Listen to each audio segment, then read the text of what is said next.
अरुण भाऊ, मालेगाव बलात्कार प्रकरणात आपण आज चंद्रपूरचे जिल्हाधिकारी विनय गोडा यांना एक आपल्या संघटनेच्या मार्फत निवेदन सादर केले। त्या निवेदनात आपली नेमकी मागणी कोणती आहे?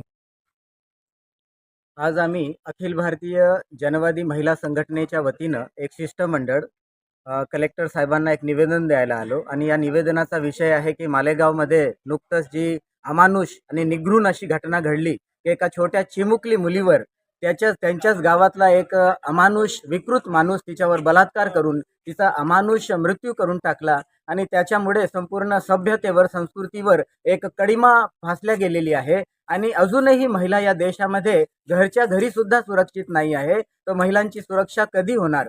गेल्या अनेक वर्षापासून आपण महिलांच्या सुरक्षेची मागणी शासन प्रशासनाकडे करत आहोत, पण ते सर्व तोंडी होत आहे, पण वास्तविकतेमध्ये काही ते दिसत नाही आहे।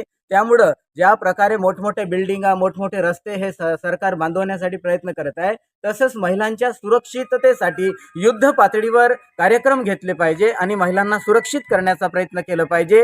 हीच मागणी करण्यासाठी आज आम्ही गौडा यांना निवेदन देण्यासाठी आलेलो आहोत। सोबतच शिंदेवाई येथे एक महिलेवर अनेक वर्षापूर्वी बलात्कार झाला होता, तेही पोलीस स्टेशनमध्ये दोन पोलिसांनी केलं होतं आणि ती एक उपेक्षित आणि प्रचंड दारिद्र्यात जीवन जगत आहे। तिच्याकडे मोठं दुर्लक्ष होत आहे।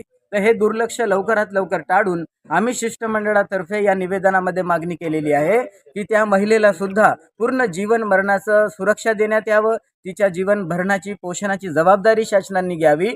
हेच निवेदन आम्ही या शिष्टमंडळाच्या माध्यमातून कलेक्टर साहेबांना दिलेलं आहे आणि त्यांनी आमच्या या निवेदनाचं लवकरात लवकर दखल घेऊन आम्ही केलेल्या मागणींचा पाठपुरावा करावा, इतकं सांगण्यासाठी आम्ही इथे उभे आहोत।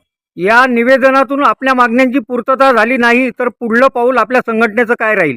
सध्या आम्ही कागदोपत्री पाठपुरावा करत आहोत आणि त्यांना निवेदन देत आहोत आणि दीड आठवड्यामध्ये जर या प्रश्नाची दखल घेऊन काही कारवाई नाही केली तर आम्ही कलेक्टर ऑफिस समोर तीव्र धरणं आंदोलन निदर्शनं करू आणि संपूर्ण जिल्ह्यामध्ये आंदोलन पेटवू।